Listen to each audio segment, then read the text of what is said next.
Hello, everyone, and welcome to Restoring the Land, Enthusiasm and Obligation. A couple of quick reminders before we get started. If you could please use the Q&A box on the right of this panel for any questions that you might have. We'll be collecting those and passing them along to the presenter during the Q&A section at the end. For any questions that we don't have the opportunity to get to today, Professor Schneider has very kindly volunteered to try to come back into the Whova app in the future to go through and answer any questions that we don't have time for today. Any other comments or insights that you want to share about the talk, you can put those in the chat box, which has the tab next to the Q&A box.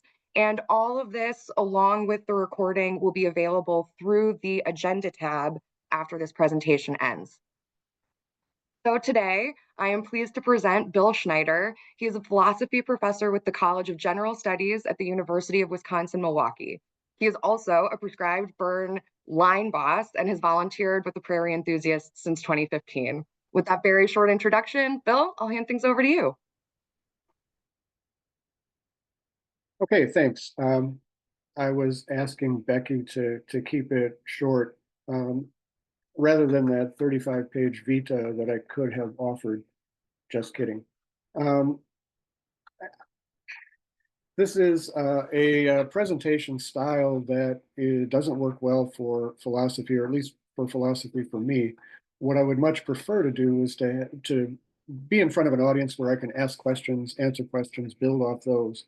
But alas, we've got 45 minutes roughly. And so what I hope to do is kind of keep to a script that I've put together without diverting too much. And then leave at least 15 minutes at the end so that you can raise some of the objections that no doubt you will have. The other thing too about this presentation, I was talking with Becky just a moment ago about this too, is like my slides are kind of boring. You've been seeing presentations with all sorts of cool prairie plants and landscapes and things like that. And mine are just a bunch of words. In fact, there's even some arguments in here. So I'll beg your indulgence for the sort of the format of the presentation. I may be begging for papal indulgences before the end of this, but so I'll try to do my best to sort of stick to the script so that we have plenty of time to carry on and discuss some of your objections or some of your follow-up questions. You'll recall, I'm sure most, if not all of you, have read Aldo Leopold's The Sand County Almanac. And in his foreword to A Sand County Almanac, he says, only the very sympathetic reader will wish to wrestle with the philosophical questions of part 3. This is the upshot section where he actually introduces that part called the land ethic. And so I'm going to be talking about that today, but not overwhelmingly focused on Leopold's work until we get a little bit further along. But anyway, be cautioned that right there may be some rough landscape ahead. So as I said, I'll do my best to kind of keep to a script here and then give us plenty of time to talk afterwards. And as Becky said, you're welcome to upload some questions too if we don't have a chance to talk about those. And so as the title suggests here, what I want to do is start talking about a sort of famous article by the Australian philosopher Peter Singer, and then let that lead us into a discussion about what might seem weird, maybe not so much to TP ears, but what might seem weird to the general public, that we might actually have some obligations that we're not aware of to the land community itself. All right, so there's the philosophic bent of this discussion. So having said that I would keep to my script, and I barely said anything that's on my script so far, let me start then. And I do encourage you to make note of your questions and put those up in the chat box as we go along so you don't forget them. So in a famous 1972 essay titled Famine, Affluence, and Morality, the contemporary philosopher Peter Singer presents an argument that he hopes will clarify the boundaries between what we take to be sort of charitable action on one hand, right? Those sort of things that go above and beyond what people ordinarily think of as required of them. In philosophy, we call these supererogatory actions, and those things which are genuinely morally obligatory, right? Things that we actually have as a matter of our ethical duty. And it's Singer's contention in this short article that our understanding, sort of the common understanding we have of the demarcation between what's charitable and what is ethically obligatory of us is confused, and that we're sort of falling way short of what is in fact our obligations. So we can reconstruct his argument. Of course, we're philosophers, right? We can reconstruct the argument he gives us pretty clearly and pretty easily because he really lays it out nicely, step by step. And so what follows on the next couple of slides are, in fact, Singer's argument from that famine, affluence, and morality. And I will not go into a great defense of it here, but I'll say a little bit to explain the principles that are in there. And then I want to work off that to try to argue that we may have more obligations than we are currently thinking, even those among us who take seriously the work we do with the land. So let's take a look at the argument first. So the first premise of Singer's argument is that suffering and death caused by a lack of basic necessities are bad things. Right? That's bad. And in his essay, he says, look, and this may apply to those of you listening in right now, if you're not willing to accept that, you might as well tune out, right? You might as well set this article down because anything that follows is not going to be as obvious as this, right? If you're not willing to accept that suffering and death are bad things, then you need read no further. But anyway, that's the first premise of his argument. So he's taking that as an assumption. Now, the second piece of this argument is a key general principle that I want to work with throughout the investigation, right, from start to finish, really. This key general principle. And Singer states it's something like this. I rearranged the wording a little bit here as a general principle. But he says, look, if it's in our power, some person, and here I've got placeholders in there, so S, let S be some person. If it's in some person's power to prevent something bad from happening, and S is preventing that bad thing from happening, won't sacrifice anything of comparable moral worth, then that person is morally obligated to try to prevent that thing from happening. Right? It's a pretty straightforward general principle. And in presenting it, Singer gives a sort of famous example. He says, look, if you were, say, walking through the park and you saw a fountain or something like that in the park, and some small child had fallen in there and was floating on its face, he would say, well, right, there's nobody that's going to recognize that it is not obligatory to go pull that child out of the fountain. And so think about what's going on here, right? There's something bad that's happening, and it's in your power to prevent that from happening. And you're not giving up anything, you're not risking your own life to do it, right? You step into water that's 10 inches deep and you pull the child out.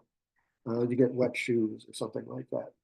So that's the sense that he gives behind this principle to sort of give us an understanding that the principle really isn't all that radical, but we'll see. So the next steps then take us through that, right? It is in my power to prevent some suffering and death caused by lack of basic necessities. Okay. And further, right, by preventing suffering and death caused by these things is not giving up anything of comparable moral worth. So what follows from all of this, right, that general principle plus these other conditions, right? If you look at the conditions, well, we've accepted that suffering and death are bad things and that it's in my power to prevent some suffering or death in this case. And it's not giving up anything of comparable moral worth. And so that triggers then the consequent of the conditional that we have here, right? The person is morally obligated to try to prevent that thing from happening under these circumstances. So if those conditions are all met, then we've got an obligation. Right? That's what the argument does here. And so you can see how the premises connect to the conclusion. In effect, the key premise here is premise number 2. And then we see, yep, we've got a bad thing here. It's in my power to prevent it, and I'm not giving up anything of comparable moral worth. that unlocks our conclusion, right? That unlocks the consequent of our conditional here. That thing is morally obligated. All right. Now, as I said, this isn't the end of Singer's argument here. What he's trying to do is to then use this to show us that there are cases in which we might not recognize an obligation, but which fit exactly these same conditions. And so in Singer's case, in the famous article, he's dealing with a crisis in Bengal back in the 1970s. People are literally dying from lack of basic necessities. And we don't have to go too far to recognize that in the world today. So Singer's article certainly hasn't gone out of style in that respect. So we can move then to the second part of the argument. And what he's going to do is take that conclusion from the first part of his argument and then work towards his claim that, we just aren't very good at recognizing where we have genuine moral obligations, right? So if it's true that I'm obligated in these kinds of cases, then giving money to some charitable organization or a relief fund isn't merely a charitable act. It's morally obligatory, right? As an ethical person, it's something that I have to do, right? It is my duty to do that. And if that's true, then our common understanding, what we typically take to be the distinction between those supererogatory actions and morally obligatory actions, is simply mistaken. We need to revise it. We don't really understand what's morally obligated on us. Okay, so we can finish off the argument then, right? We need to rethink this distinction between what we think of as charity and obligation. All right. Now, and you might not be so concerned about the initial case, but when you start thinking, okay, well, what about all these other cases that are out there? I mean, we have a world full of suffering, a world full of people who are suffering harms.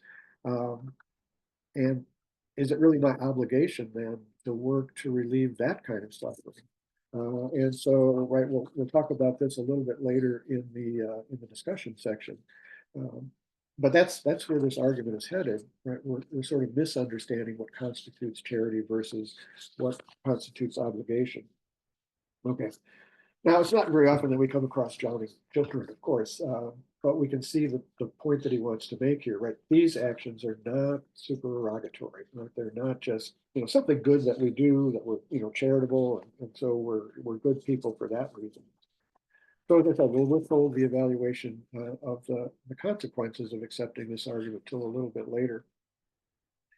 So now it's probably fair to say that most people, even the most enthusiastic of prairie enthusiasts, accept that the volunteer work that we do out in the prairies and wherever else we're working, right, those personal contributions are sort of above and beyond what is expected of most people, right? So even the most committed prairie enthusiasts, I think, are sort of thinking about that.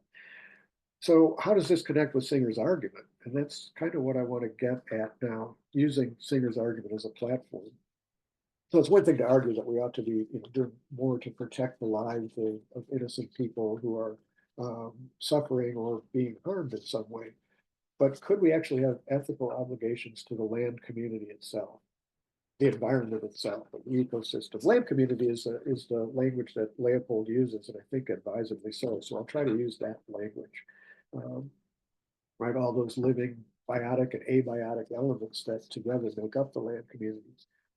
And so could this work we do as volunteers, either in the prairie organizations or other environmental organizations, people are represented that I've been looking through the guest list here as the members, right? So could we really be doing what we're obligated to do rather than just sort of patting ourselves on the back as virtuous volunteers?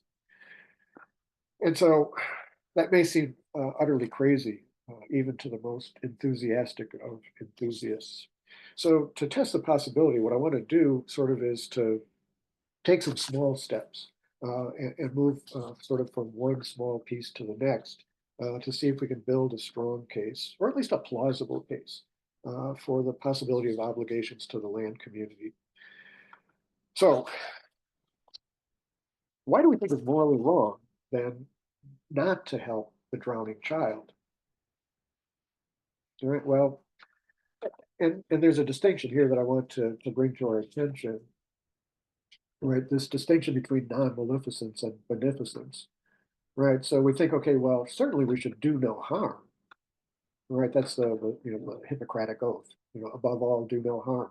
So that we refer to in ethics as non-maleficence. But there's also perhaps a duty of beneficence, that is actually doing good, right? Doing something for the good of some moral subject. And here I've got two other concepts that I've thrown on the PowerPoints here. The concept of a moral subject and the concept of a moral agent. And I'll be using that language as we go forward. So a moral subject is simply something that counts ethically. And notice I put something, right? You can see where we're headed here, rather than just someone who counts morally, like the drowning child or the potentially drowning child. So, right, a moral subject is something that counts ethically, to which a moral agent has to consider when thinking about what the right thing to do is, right? What are the moral obligations or duties? And the moral agent then is one who can understand ethical principles and then freely choose to act or fail to act on those principles. So this language will be using as we move along through the presentation. Okay, so we're talking about child in Singer's case, but are we going to be able to move from justifying, right, that consideration of the drowning child to the land itself? So to return to that example again, if we think about the general principle, or the potential death of the child, in our actions where we're not giving up anything of comparable moral worth, um, right, we're acting to save the child. That seems like a significant good, right? So that's a matter of beneficence, right? We're doing some good to some moral subject. It's not just a matter of our not harming the child personally or ourselves. We're not throwing him into the pool or something like that, but we're actually working to benefit the child. Okay, so what is it about these cases then that makes us think we may have an obligation in those cases? And so I want to look a little bit at that possibility. So what might the deeper principle be, right? Well, it may be in that case that the child has some interests. And this is a word that we typically use in ethics and oftentimes in environmental ethics and environmental philosophy, this notion of having interests. And so I want to bring that into play at this point. And this notion of harms and benefits, right? So an ethical issue, if we think about a sort of demarcation line here, an ethical issue arises where either performing or failing to perform some action either harms or benefits the being or the well-being of some moral subject. And again, think about the moral subject that we had here in the previous slide. And then this notion of interests here, right? An individual possesses interests if and only if that thing has a good of its own. And some of this language, again, there are a number of contemporary philosophers in environmental philosophy and in ethics beyond Peter Singer. So Joel Feinberg is one, and Tom Reagan, Holmes Rolston, and some others that I'll be either citing or using their work in what follows. So this notion of interests here has a place in contemporary discussions of environmental philosophy.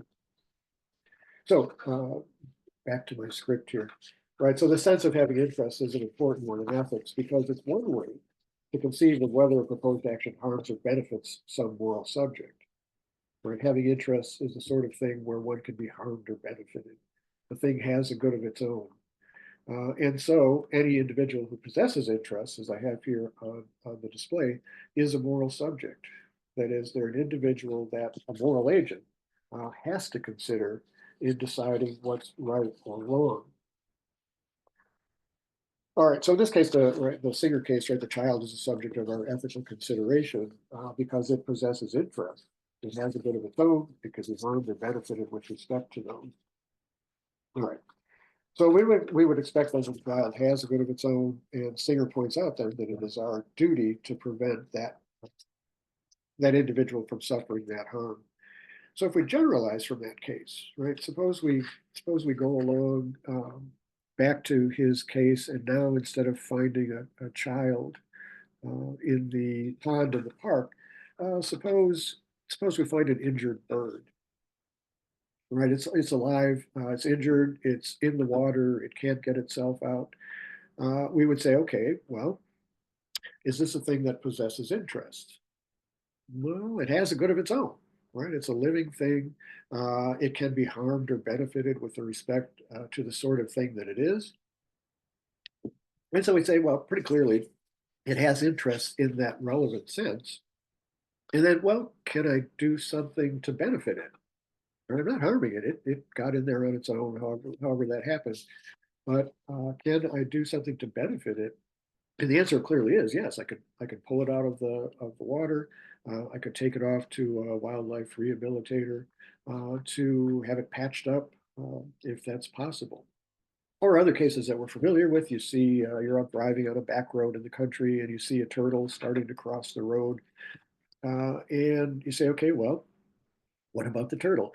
Right? It is in a precarious position. Any chance that a car might come by and hit the turtle before it makes it across the road? And so we could put that into Singer's argument as well. Make a revision of that argument using these kinds of cases.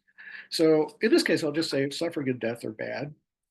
And again, the key principle there, it's in our power to prevent something bad. It's not sacrificing anything of comparable moral worth. And so I'm obligated then to prevent suffering and death.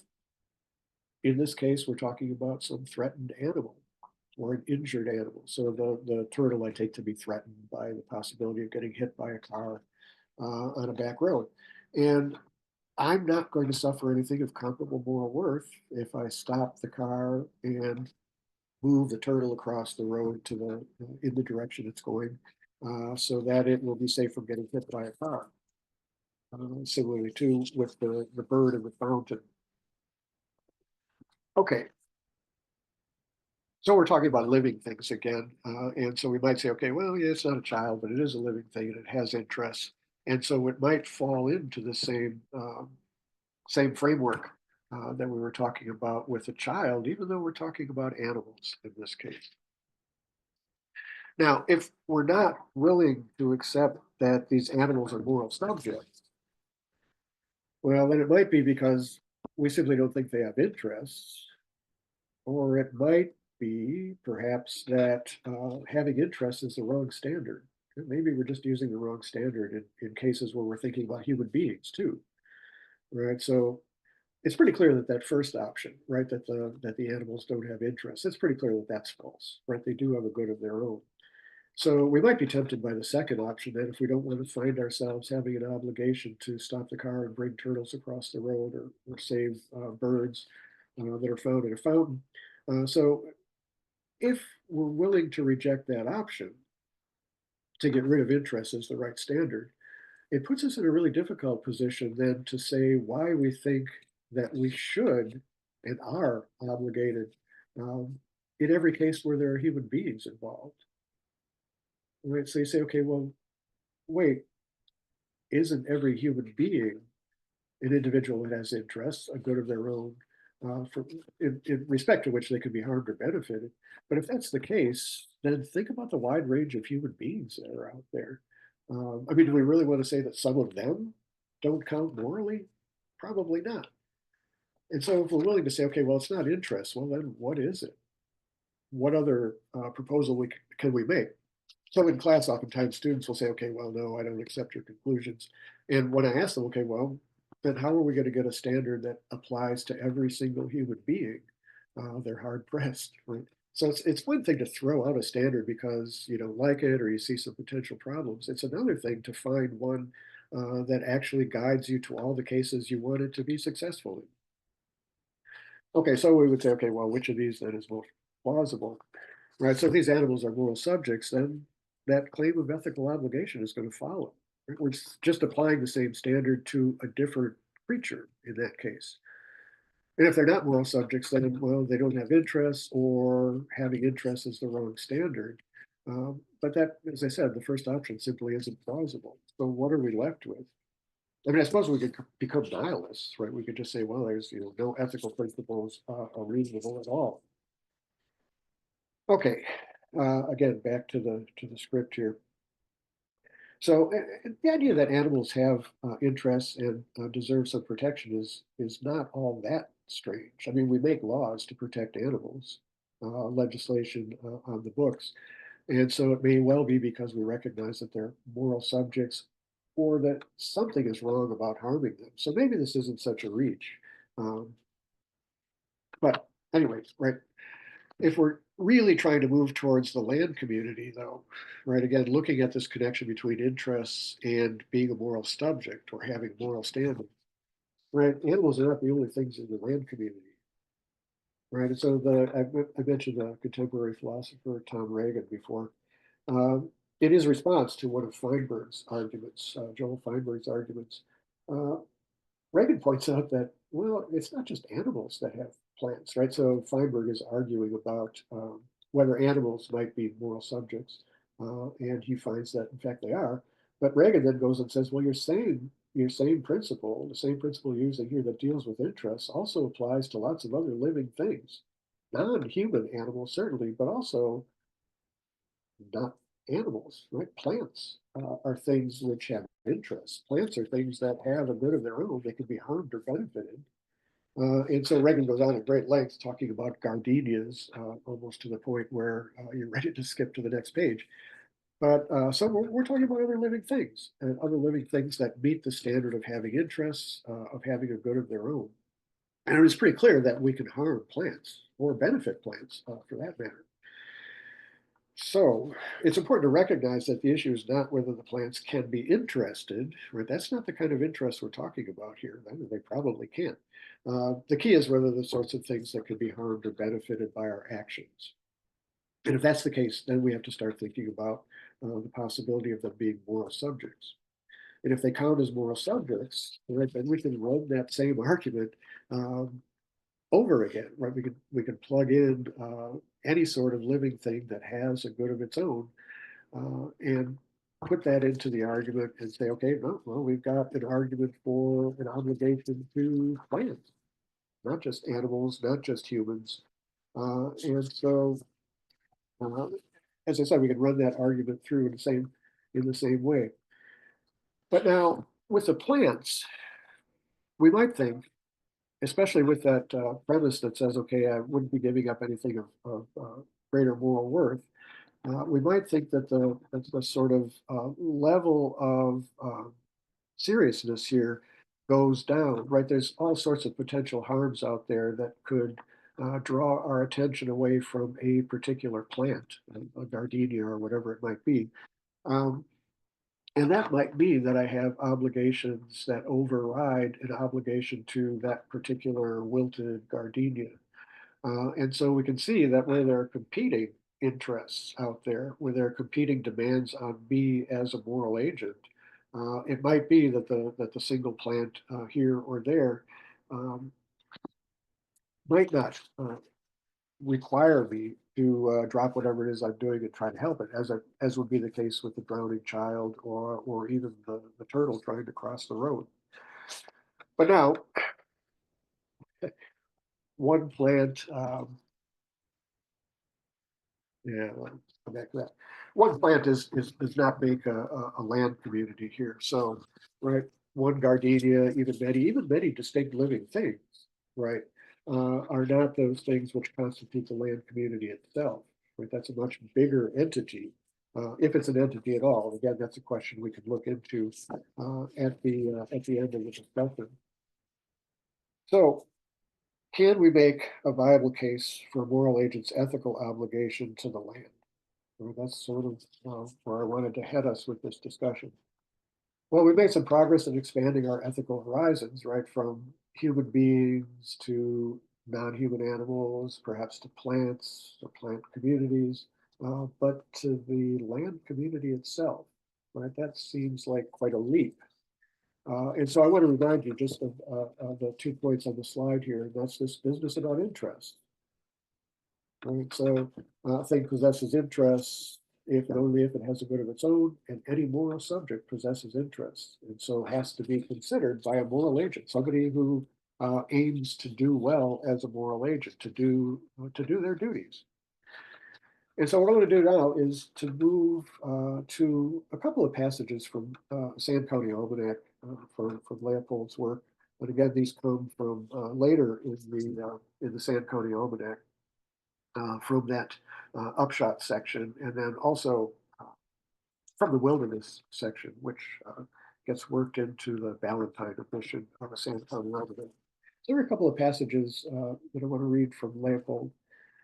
And you're probably familiar with these, or some of you are probably familiar with these passages, but the pyramid, so we're talking about the land pyramid here, or an energy pyramid, is a tangle of chains so complex as to seem disorderly.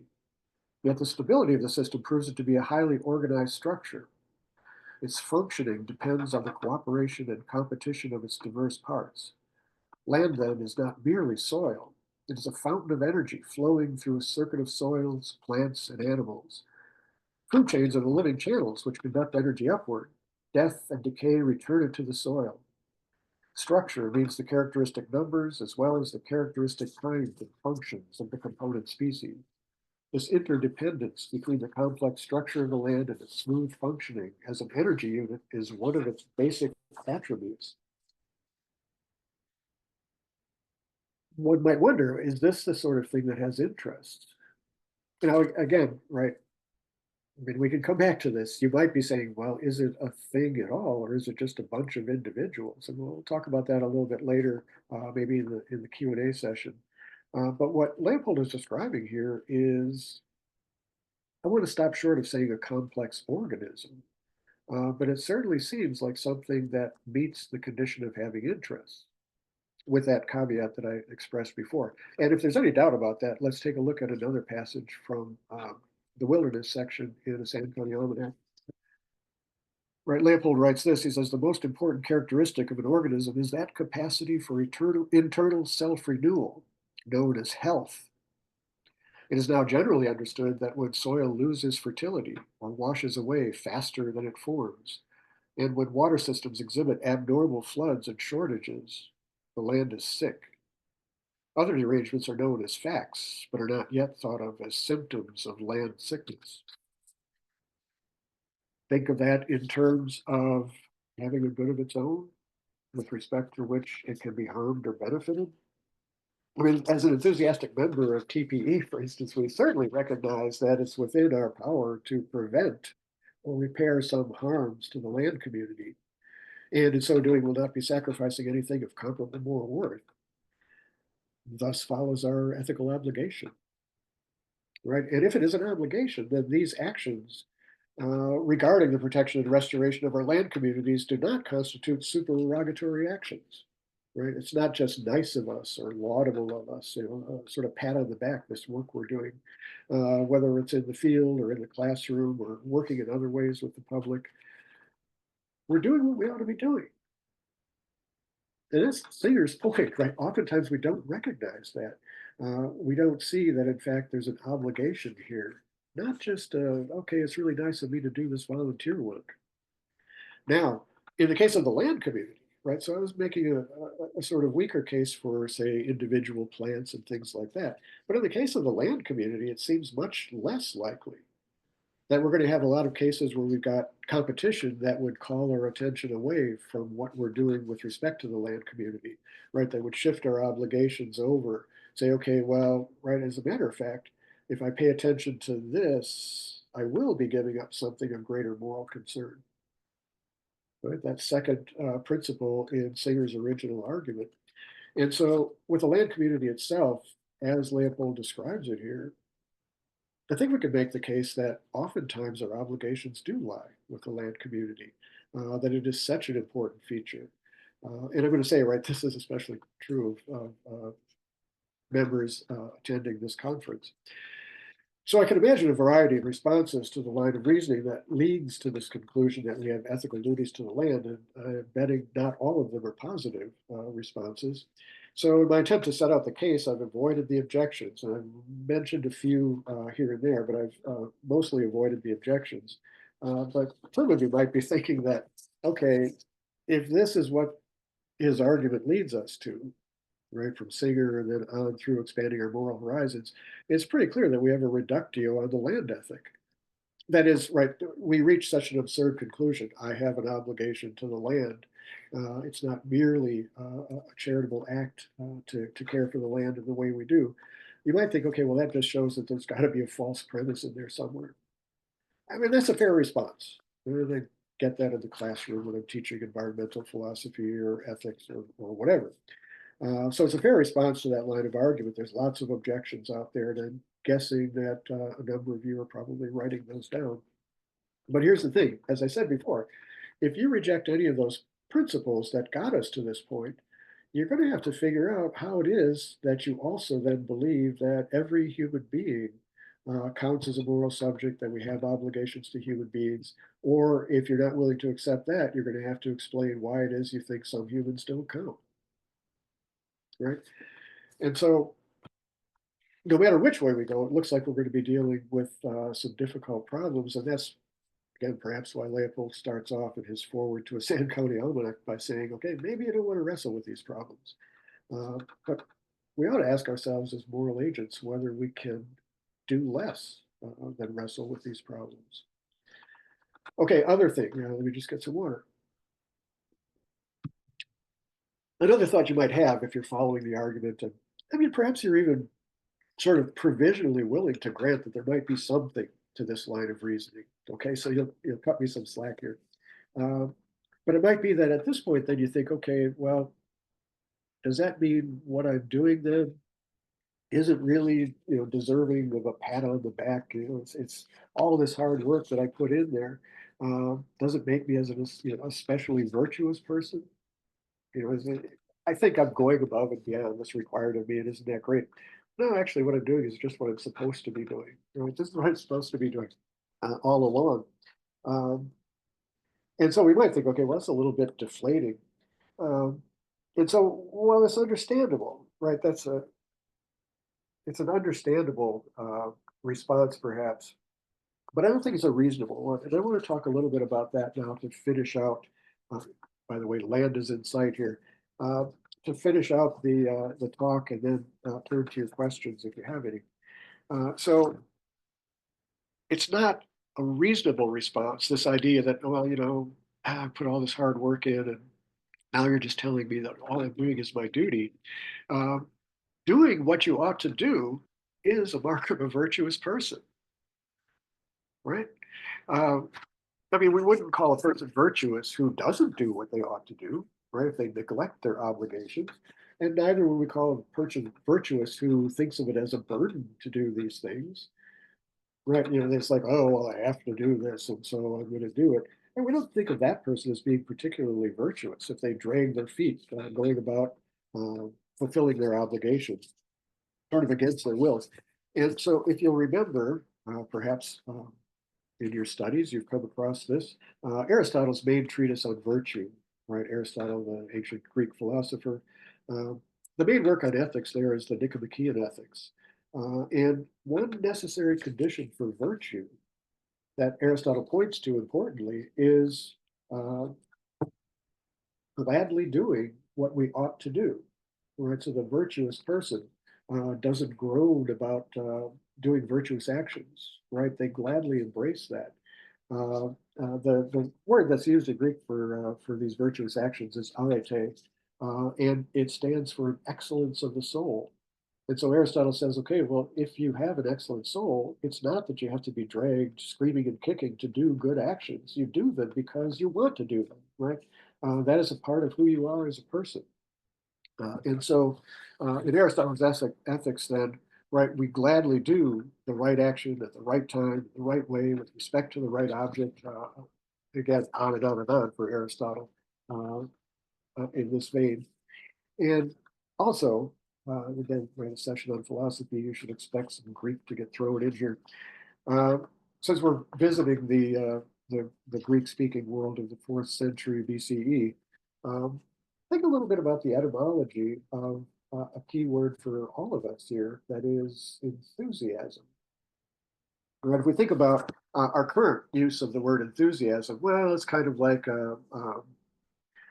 oh, what a strong interest in something, a kind of feeling of excitement or approval. We think about enthusiasm that way.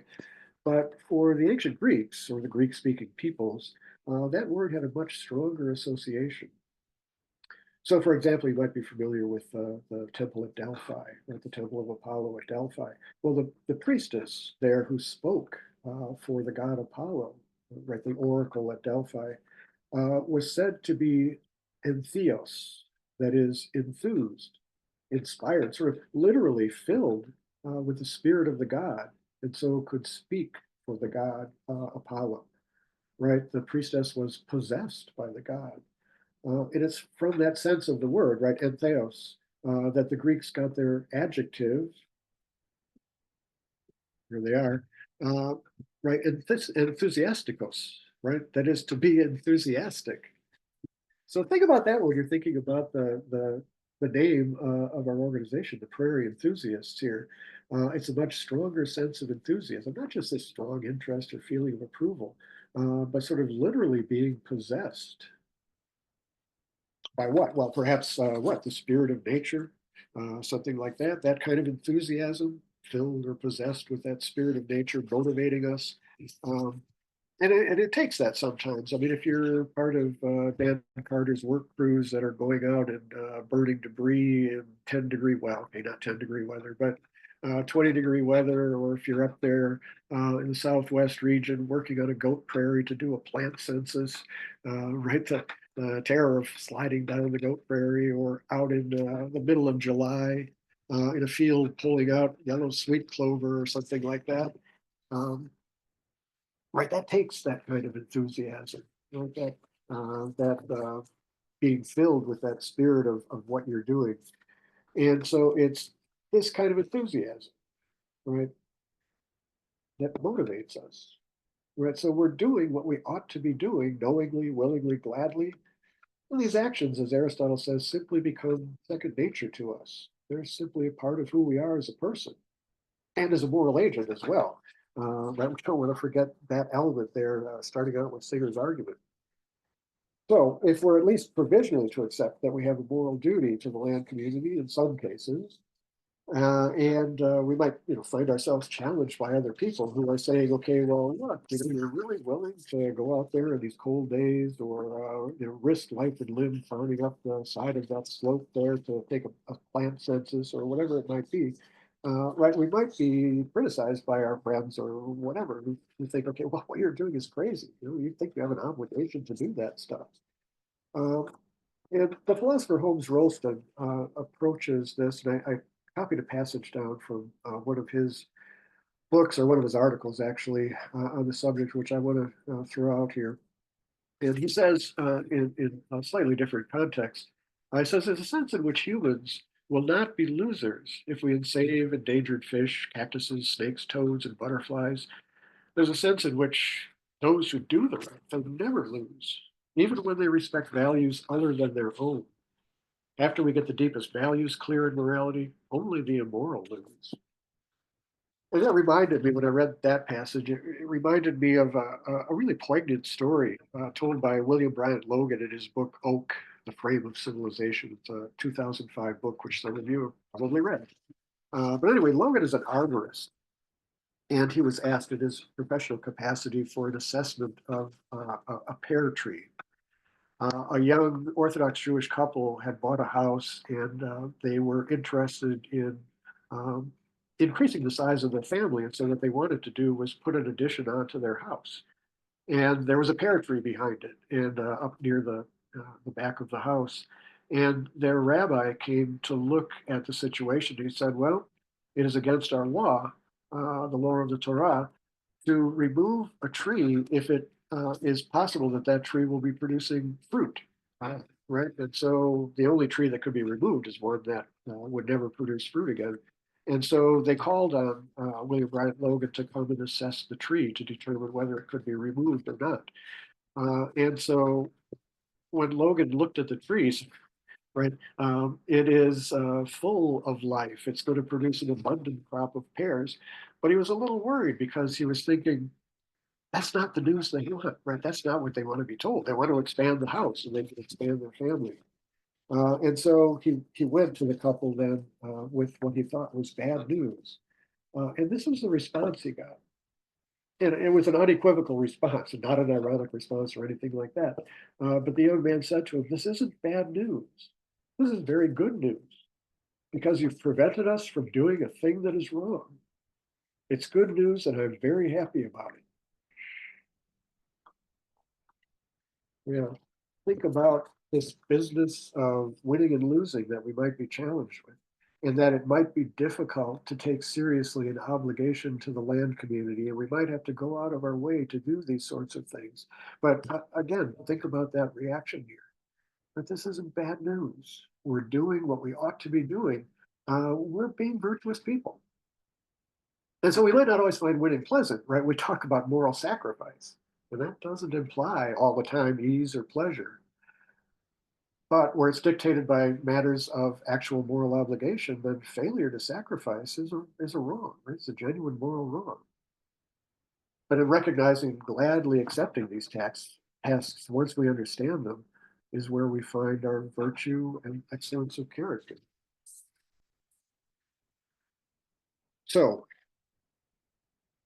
I think I almost succeeded in doing 45 minutes, even though I was not on script, as you could tell. I was kind of looking back and forth. So there's contact information too, and you'll notice that I have an email address on there if you're interested in emailing me beyond that. Um, I'm even pointing to it, right? So I am happy now to have our moderators send me some questions here or read some questions to me, and then I will make a mess of answering them.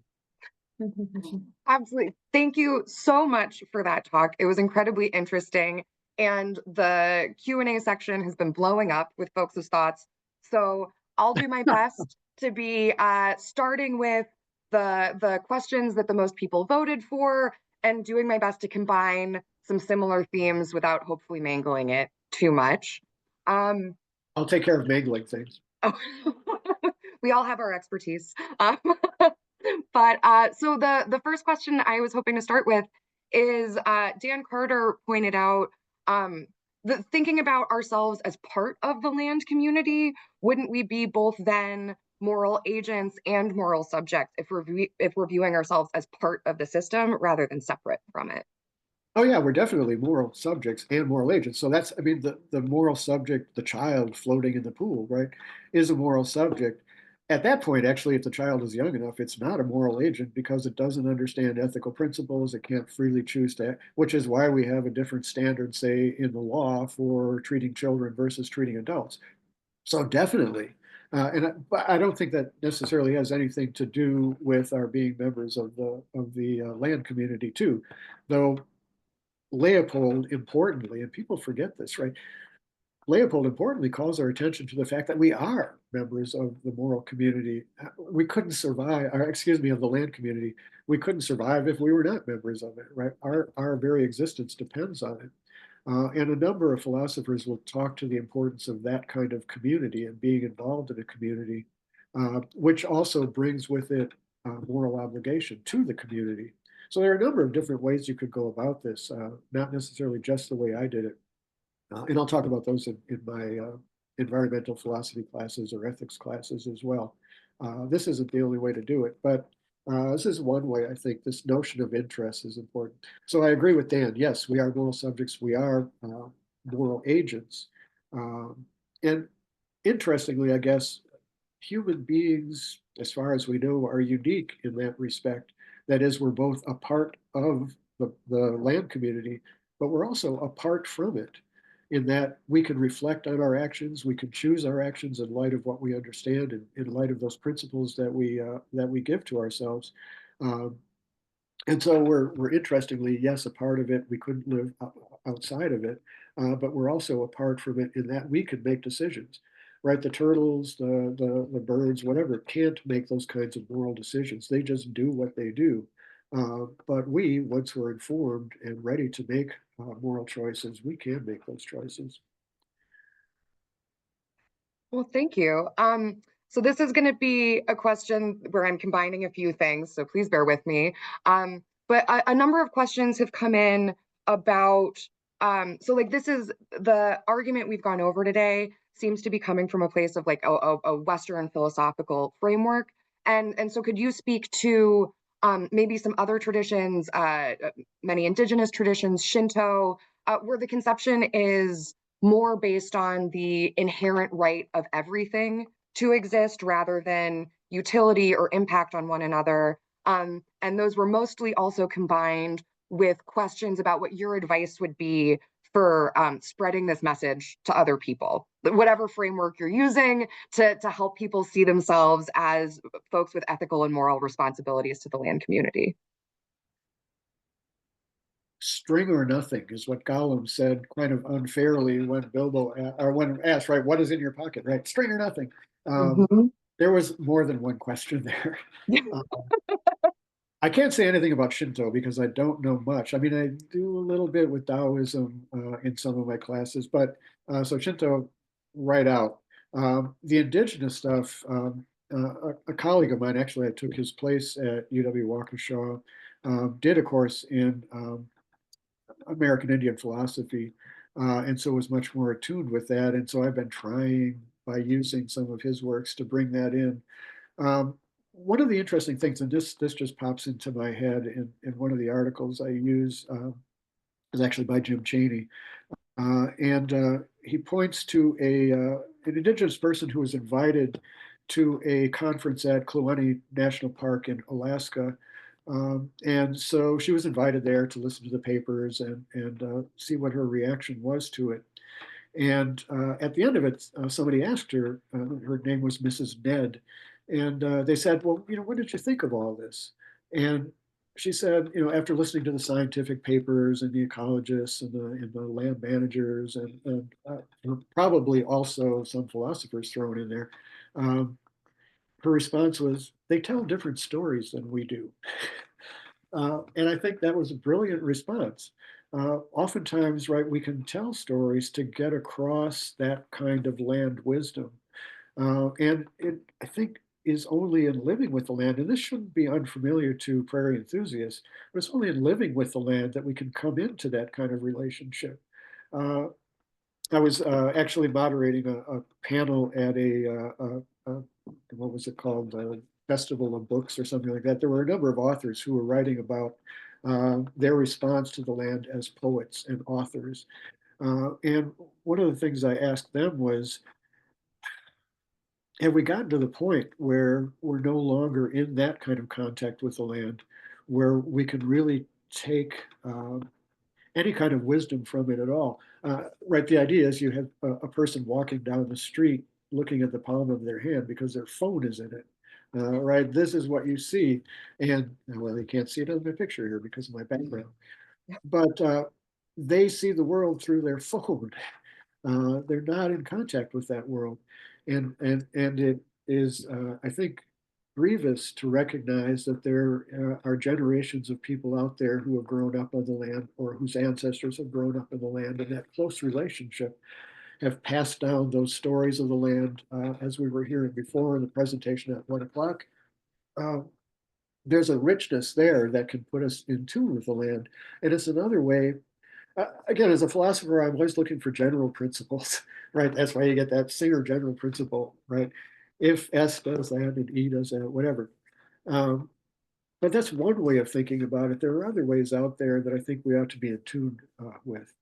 And so now there are other questions that were buried in there that I have lost sight of. If you want to repeat any parts of that, but I would really love to spend more time um, thinking about indigenous approaches. And as I said, I've been trying in the last couple of years to work more of that into my environmental ethics class by way of some of my friends who have the experience. Jim took 2 years off, went up to Thunder Bay, Ontario, lived with indigenous communities, was out in the Plain States, and came away with a different view of environmental philosophy, which I wish I shared. So I can say a little bit about it, but I can't say a lot about Mhm. Understood. Well, thank you. I feel like your answer was getting at kind of the thrust of those questions. it. And Yes, your reference to Tolkien, I need to avoid abusing my position as moderator to ask my questions about how you feel about Tolkien and trees. I will email those to you later. okay. And in our last couple of minutes, the other kind of theme that seemed to have the most questions centered around it were about basically discernment. You know, with the limited time that every human being has, how do you prioritize among different conservation projects? Also, there were some questions about the hierarchy of moral standing, you know, humans to insects to individual plants. Do you have any recommendations for kind of frameworks for people to be thinking about how to approach that? Because we all have limited time. Yes, right. Well, one thing I should point out, and this goes back to Singer, and that was a question actually I wrote at the end of my my script here. These are questions that are going to be asked. That's one of them, as well as some of the others. But one of the things that we should go back to is Singer's general principle says, okay, if there's nothing of comparable moral worth that I'm giving up. And so what I suggested with the plants was, okay, here is this wilted gardenia. Well, okay, it's not hard to take care of a wilted gardenia, put some water into it, maybe refresh the soil or whatever, um, if you want to do that. But okay, aren't there more pressing concerns out there? And the question is, okay, well, how do we? Your question was, how do we decide what those more pressing concerns are? Where my attention could be better spent in a way that would bring about a greater uh, good, and so you sort of slip in, and Singer would be happy with this, but you sort of slide into that utilitarian calculation. I've got a limited amount of time to spend. Where can I get the greatest result for spending that time? Now, so that's kind of the way I presented it before. I said, okay, well, is this going to be of comparable moral worth, or are there going to be other things out there? And what I suggested, and again, I'd be happy to have you criticize this, but what I suggested was, okay, there are a lot of things out there that concern the land community that, to me, again, even just at the intuitive level, strike me as more important than this one gardenia. Sorry, gardenia. But then you say, okay, well, what about birds? What about turtles? What about living things like that? We, sort of get closer in the great chain of being, if you're familiar with that. Um, that's a hard call. I mean, right? Those sort of hierarchies are troubling. But it may be that, okay, well, I'm capable of taking care of these things, and I'm clearly not capable of doing these other things, and so I'm going to concentrate on those, even if some other things have a greater worth. But that is a question, and a difficult one. We have a limited amount of time. We have a limited amount of resources. And I will say, coming back to Singer, right? If you really seriously take Singer's general principles seriously, and I'm not saying we shouldn't, um, you have to ask yourself, okay, do I need to lower my standard of living to the point where I'm just above those I'm helping? So that's a genuine criticism of Singer. And so Singer himself sort of softened the position. And so what I usually tell my students is, okay, what if everyone were to do what they ought to be doing? So my responsibility then would be to do as much as I can, to the point where if everybody did that, the problem would be dissolved. And that lessens the burden. Uh, and maybe we can't be asked to do any more than that. Because another problem is, if you set the bar too high, people are just going to turn away. Or the reaction will be, as I said before, this is crazy. Right? You're asking me to give up all this time. And so Rolston comes along and says, you're not a loser in that case. Um, the only ones who are losers are those who don't do what they ought to be doing. And I absolutely love that story that William Bryant Logan tells about that young couple. No, this isn't bad news, right? This is good news because you prevented us from doing something that's wrong. Um, and I am quite serious, and you might think it's a whatever silly or perhaps a little too enthusiastic, but I'm really quite serious about that notion of enthusiasm that motivates us, right? That more ancient sense of the word. I mean, we use it pretty flippantly in contemporary times, but the ancient Greeks saw that as a real serious condition, to be enthused in that way, to be filled with the spirit of something and carried along and motivated by it. And that, to me, even if I'm doing what I ought to be doing, that carries me a long way in thinking about, okay, yep, Dan Carter says we're going to be out there at Friday afternoon, and we're going to be cutting buckthorn, and it's 20 degrees out or whatever. That'll carry me a long way for that sort of thing. Mhm. Well, thank you so much. And particularly when you were going through the etymology of enthusiasm, I have to say that is something that really resonated with me and a big part of what drew me to this work and working for this organization. We are at time now, and so we need to wrap it up. I want to thank you so much, Professor Schneider, for taking the time to go through this with us. I'm sure everyone will appreciate when you're able to check in on the Q&A, and I'm sure I won't be the only one emailing you with long-winded follow-up questions that we didn't have time for. So thank you very much. And for all of our attendees, we're going on a couple-hour break at 5 o'clock. There are beverage chats with each of our chapters if you would like to join those. And our next presentation will be at 6:30. Thank you so much. All right, thank you.